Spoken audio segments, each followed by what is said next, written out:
وَإِذْ قَالَتْ أُمَّةٌ مِّنْهُمْ لِمَ تَعِظُونَ قَوْمًا اللَّهُ مُهْلِكُهُمْ أَوْ مُعَذِّبُهُمْ عَذَابًا شَدِيدًا قَالُوا مَعْذِرَةً إِلَى رَبِّكُمْ وَلَعَلَّهُمْ يَتَّقُونَ۔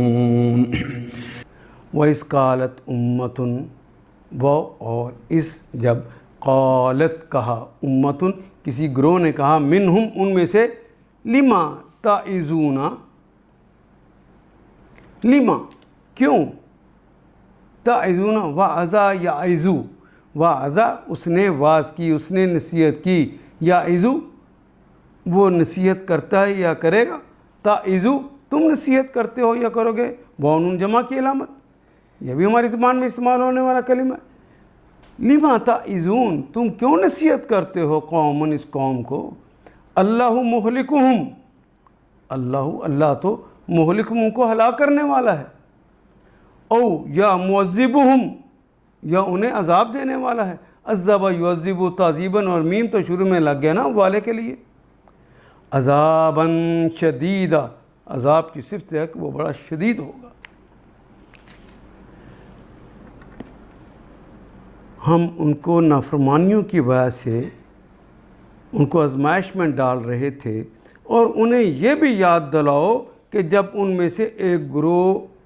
نے دوسرے گروہ سے کہا تھا کہ تم ایسے لوگوں کو کیوں نصیحت کرتے ہو جنہیں اللہ ہلاک کرنے والا یا سخت سزا دینے والا ہے، یعنی وہ لوگ جو اپنے اقتصاد کو ٹھیک کرنے کے لیے گڑھے کھود رہے تھے ان کو کچھ سمجھا رہے تھے تو کچھ گروہ نے کہا کیوں سمجھاتے ہو ان کو تو عذاب ہونے والا ہے۔ تو جو سمجھا رہے تھے جو نہی عن المنکر کر رہے تھے اور عمل بالمعروف کر رہے تھے انہوں نے جواب دیا قالو انہوں نے کہا معذرتاً ہم تو اپنی معذرتیں پیش کر رہے ہیں عذر پیش کر رہے ہیں معذرتاً الی ربکم تمہارے رب کی طرف سے تو ہمارے یہ معذرت ہے لعلہم یتقون لعل تاکہ شاید کہ ہم یتقون وہ بھی تقوی کی روش کو اپنا لیں وَلَعَلَّهُمْ وہ اور لعل اور تاکہ شاید کہ ہم وہ سب یتقون وہ بھی اللہ سے پوچھ کر ہفتے والے دن کی خلاف ورزی نہ کریں۔ ان آیات کو ایک دفعہ پھر تلاوت خود کیجیے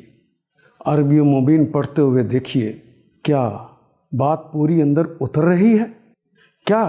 یہ اردو کے سانچے میں ڈھلتی گئی ہیں عبارتیں؟ اگر بات سمجھ آنی شروع ہو گئی تو الحمدللہ یہی ہمارا ہدف ہے اور یہ ہدف پورا ہو گیا۔ اللہ میرا اور آپ کا حامی و ناصر۔ الف لام